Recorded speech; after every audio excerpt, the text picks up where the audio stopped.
Good morning, class. We're here to talk about crew resource management or maintenance resource management. And seeing that everybody is a pilot within this class, and we've talked a lot about a flight operation psychology within this class, and I've been in maintenance for the last 9 years of my life. I figured I'd bring the maintenance perspective to this one, since this kind of was able to suggest you could go the maintenance route rather than the flight operation route within this class. And I kind of wanted to grab this one by the horns and kind of give everybody a little bit of perspective that I've seen in the maintenance area as compared to the flight operations, flight critical, safety operations and crew resource management, which I absolutely understand, communication between pilots and crew and how important it is, especially being, coming from a military crew helicopter environment, about how important communication is between the crew and the pilots. If there's a light pole 30 feet away off, the right side of the aircraft, and the pilot can't see that just because it's not within his field of vision, it's critically important for the communication, obviously, to be portrayed to the pilot by the crew that, hey, there's a light pole over there. You might not want to go that way. But I specifically focused on the maintenance side, and I actually found this week to be very awesome, because this is actually what I'm writing my research paper about, is organizational health and how to improve that inside aviation organizations. And a lot of what I read through my articles had a lot of good, pertinent information, and they kind of culminated my findings, yet again, from all the other research that I've done for my research paper. So if you guys have the time, go ahead and take a look at the resources that I posted. They're really fantastic view into what the maintenance realm looks like for maintenance resource management.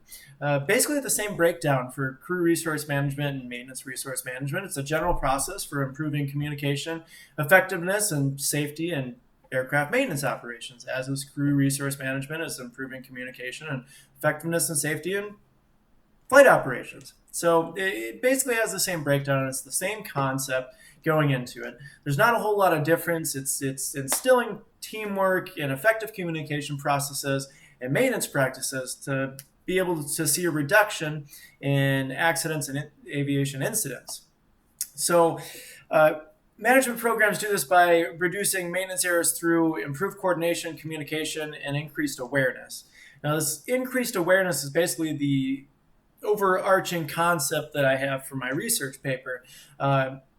Increasing awareness is based off of the organization improving their safety culture, or the effectiveness of communicating their safety culture throughout the organization.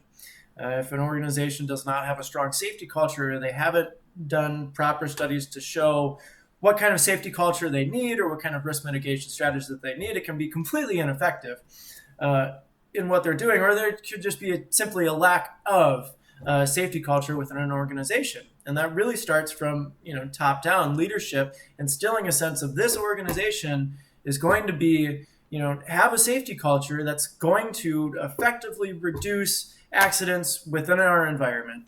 And I've noticed it a lot going through maintenance practices for the last 9 years. Seeing different platoons in the military, how they perceive safety over productivity.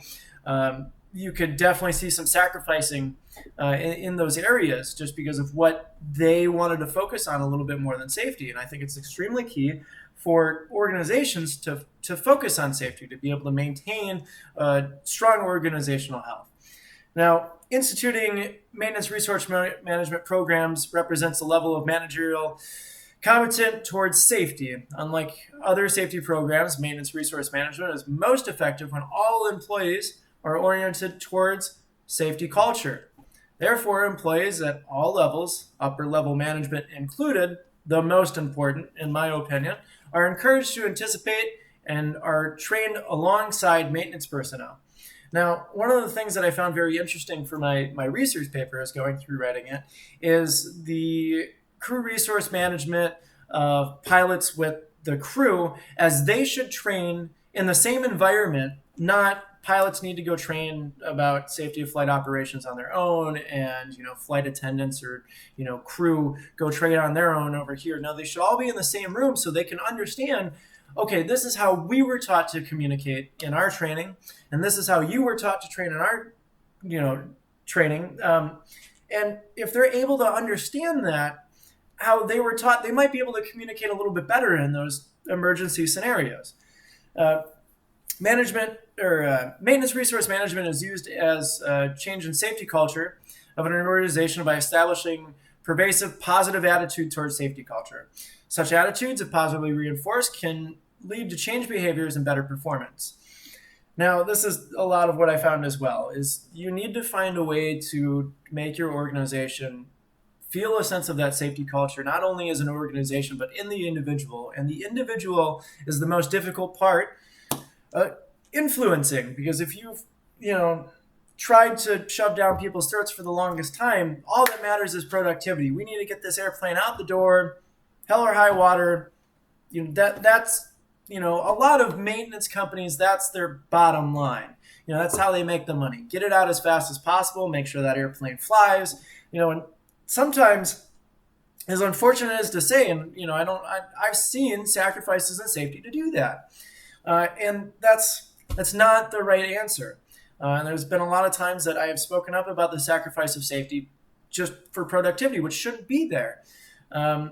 Now, there's a study that I read for this, which was actually, I found one to be the most pertinent studies for this, and it studied the analyzation effects of less injuries and downtime in maintenance based off of positive safety cultures and better maintenance resource management.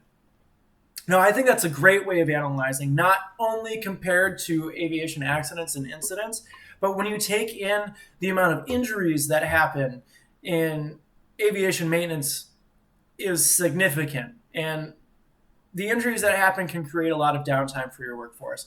And for a management team, that's extremely detrimental, especially if you're a small company that only has 4 or 5 maintenance personnel and you're down one because you didn't have proper communication and now one has hurt themselves.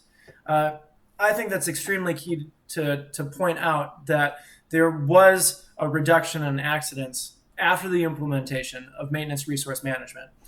Now, for what I found so far as flight safety and the viewpoints of safety culture after maintenance resource management has come through, it hasn't really, it's hard to say because the results weren't conclusive. But it said it showed little difference between the attitudes of the individual after implementing maintenance resource management as before.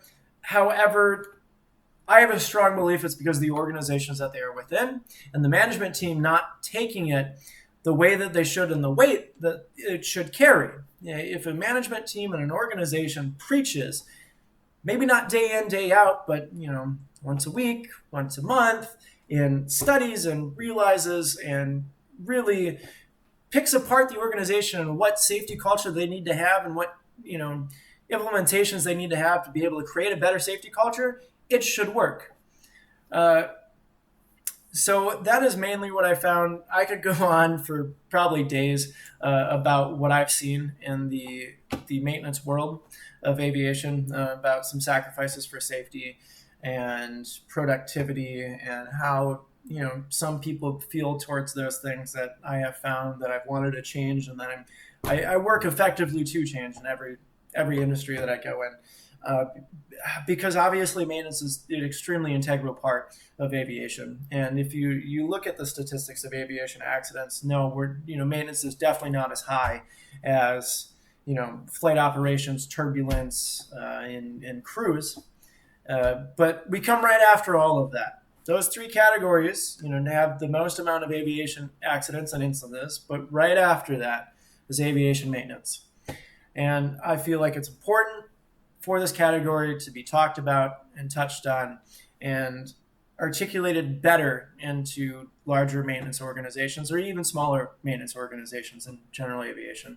So I hope you guys enjoyed my post and have a good week.